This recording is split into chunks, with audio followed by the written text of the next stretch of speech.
అందరికీ షలోం. ప్రార్థన. స్తుతులకు పాత్రుడా, స్తుతులకు పైన ఆశీనుడైన మా ఎలోహీం అదోనాయ్, మీ ఘనమైన నామమునకు స్తుతులు స్తోత్రాలు చెల్లించుకుంటున్నాం. ఈ ఉదయకాల సమయంలో నీ వాక్యాన్ని ధ్యానించి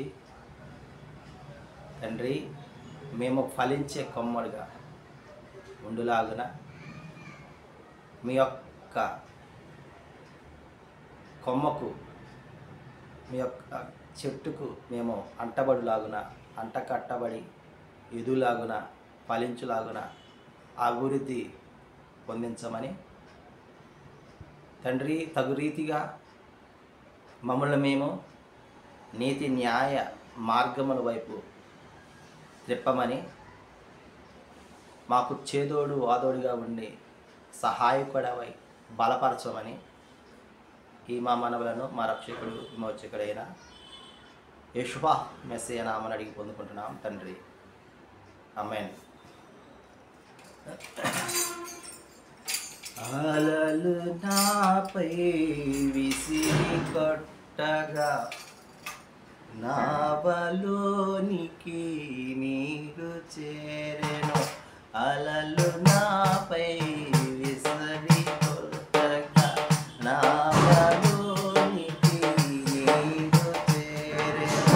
బ్రతుకులెంతో భారమాయను, బ్రతుకులెంతో భారమాయను, రేవులే దారి లేదే. ఆదుకోవయ్యా నాకు యేసయ్యా, అల్లలపైనే నడచిన నాకు యాచువా. ఆదుకోవయ్యా గలిబిలిని నా కలవరములను, గలిబిలిని నా కలవరములను తొలగవేసిన కలుచారుడా.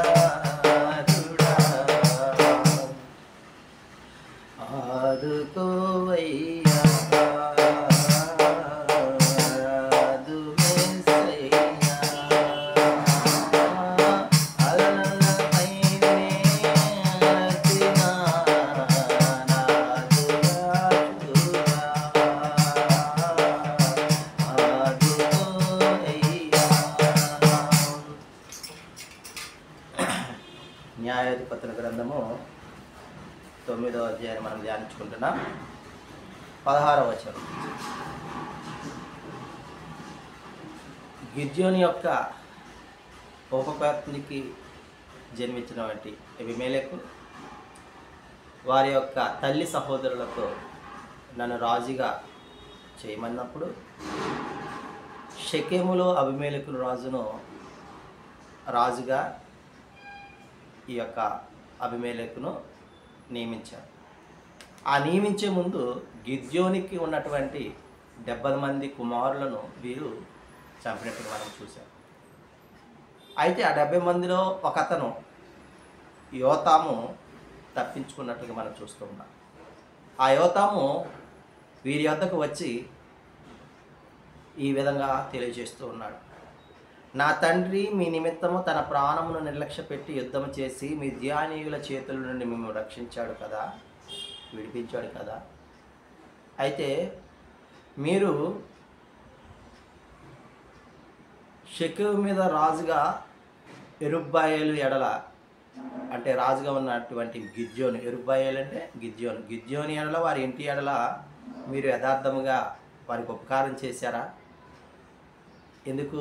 మిమ్మల్ని విడిపించడానికి, మిమ్మల్ని రక్షించడానికి. ఒకవేళ యెరుబ్బయలు ఎదుట మీరు యథార్థముగా, వారి ఇంటి ఎదుట మీరు నిజాయితీగా ఉన్నట్లయితే మీరు సంతోషించు.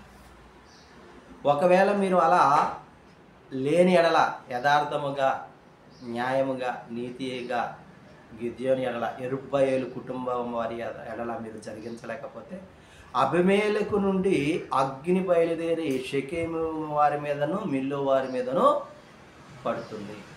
అట్లనే షెకెములో నుండి మిల్లు వారి ఇంటి నుండి అగ్ని బయలుదేరి అబీమెలెకును దహించి వేయును. అంటే ఇద్దరికి వ్యతిరేకం అవుతుంది. మీరు ఎవరైతే సపోర్ట్ చేస్తున్నారో వారే మీకు ఉరిగా మారుతారు అన్న రీతిగా యోతాము ప్రవచించి అబీమెలెకు భయపడి యోతాము పారిపోయి బేయర్లో నివసించినట్లుగా మీ అధ్యాయంలో చూస్తూ ఉన్నారు.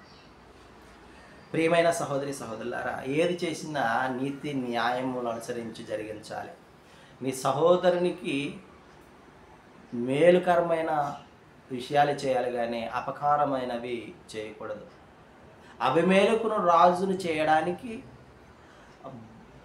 గిద్యోను, యెరుబ్బయలు అని పిలువబడే గిద్యోను ఆయన సంతానాన్ని 70 మందిని చంపేసినట్లుగా మనం ఇప్పుడు చూస్తూ ఉన్నాం.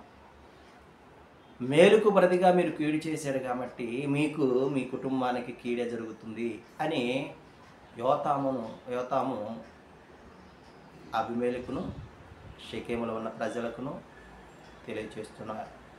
మిల్లో ఉన్న ప్రాంత ప్రజలకు తెలియజేసి చెప్పి ప్రవచించి అబీమెలెకు భయపడి దూరం వెళ్ళినట్లు ఉంటుంది. ప్రియమైన సహోదరి సహోదరులారా, మన జీవితంలో మనము ఆ విధంగా జరిగించినట్లయితే మనము ఎవరికైతే సహాయం చేస్తున్నామో, ఎవరినైతే నమ్ముకుంటున్నామో, ఎవరినైతే ఆశ్రయిస్తున్నామో వారే మనకి హాని కలుగజేసే విధంగా ఉంటారని మనకు తెలియజేస్తూ ఉన్నాడు పరిశుద్ధాత్మ తండ్రి. నీవు నేను మనందరం కూడా జాగరూకులమై నీతి న్యాయములకు విరోధముగా జరిగిస్తే మనం ఎవరైతే మనకెవరు సహాయం చేస్తారో లేదని మనం ఎవరికైతే సహాయం చేస్తామో వారే మనకు ఊరిగా మారుతారు. మనం చేసే క్రియలు తిరిగి మనకు బంధకాలుగా మారతాయని హెచ్చరిస్తూ ఉన్నారు. ఆమేన్.